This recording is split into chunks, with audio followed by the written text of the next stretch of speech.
Annyeong communities! At syempre, this is for the second vlog. Second vlog na tayo. Nagulat pa kayo?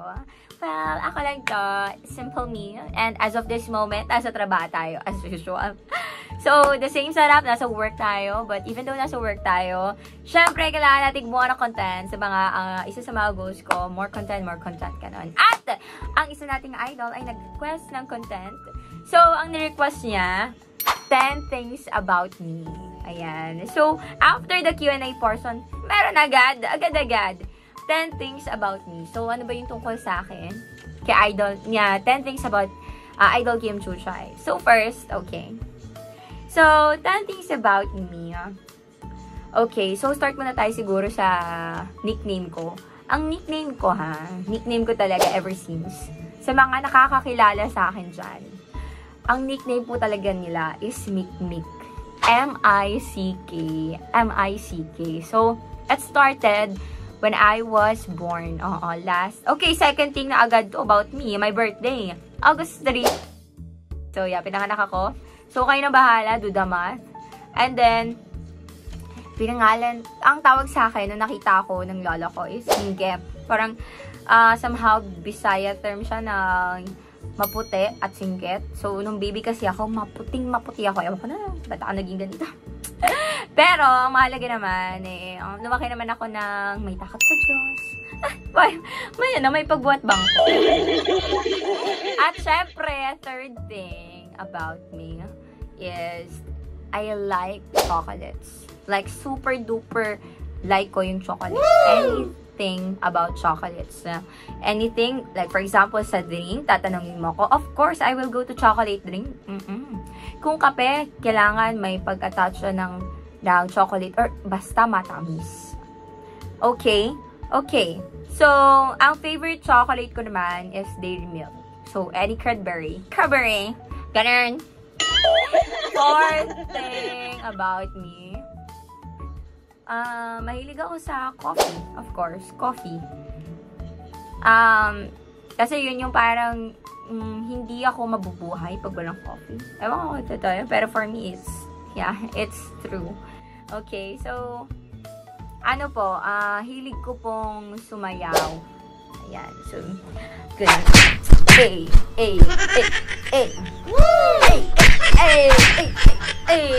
Diba?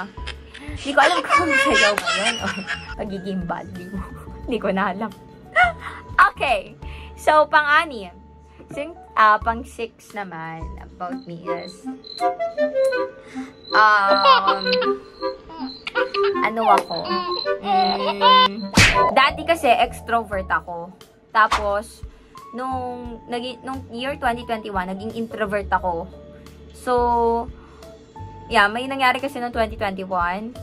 And, ayun. So, ngayon, 2023, simula nga din nung naging DJ ako, naging ambivert. Tapos, parang pag-going to extrovert na. Ganon. So, parang may era ako na parang pabago-bago, depending on the situation. Ayan, pang-6. At, syempre, pang-7, mahilig din akong umarte. Super duper. I really love acting. Huwag yun ako bigyan ng sample. Huwag yun ako biglang, asan ka na? Alam mo, matagal na kitang inaantay. Hanggang kailan mo ba ako paghihintayin? Hindi ko alam kung buhay ka pa ba? Kung humihinga ka pa ba? Hindi ka man lang nagpaalam nung umalis ka. Tapos, malalaman ko na lang.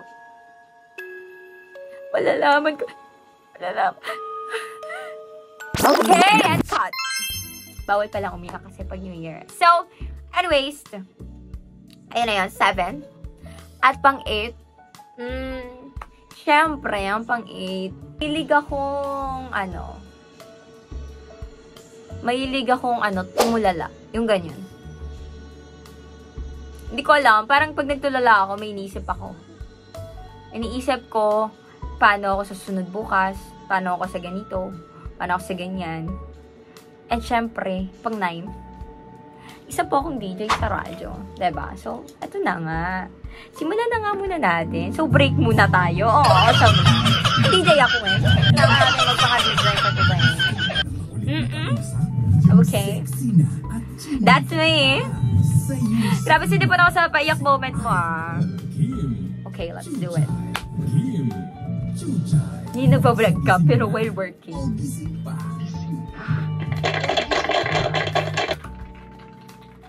Ano yung mga idol? Isang magandang morning sa ating lahat. At syempre, kasama mo pa rin at nakasama mo sa programang Gising Na o Gising Pa. Ang idol mo, ang chinita, ang chikadora, Idol Kim Chu. Chaay!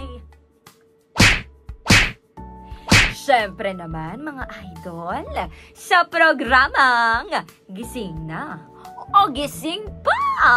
93.9 IFM ay narinig ko na yan. Ang oras natin, 2:51 na.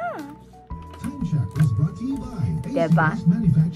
And, yeah, so tapos na ating chef for today. So, again, night thing yun, syempre DJ. Syempre, ang pang-sampu, hindi yan pwedeng mawala. So, pang-sampu,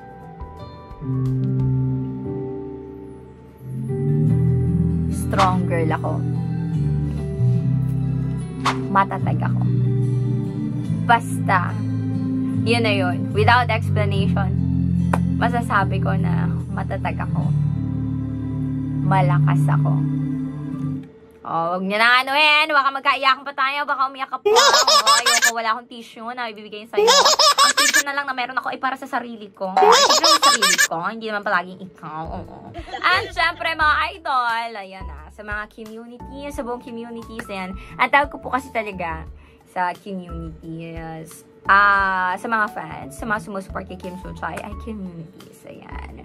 So, mahal na mahal ko yung mga yan. Kaya kung gusto mo may makita ka pang contents, ibang contents about Kim Chuchay, ay pwede ka mag-comment below. Yeah, so don't forget to like, follow, subscribe, share, and click the notification bell para like kang updated sa aking mga videos. At syempre, follow mo na ako sa social media accounts ko. Nakikita mo naman yan sa description. Ano ba yun? At syempre, see you ulit on my next vlog. I love you all. Annyeong!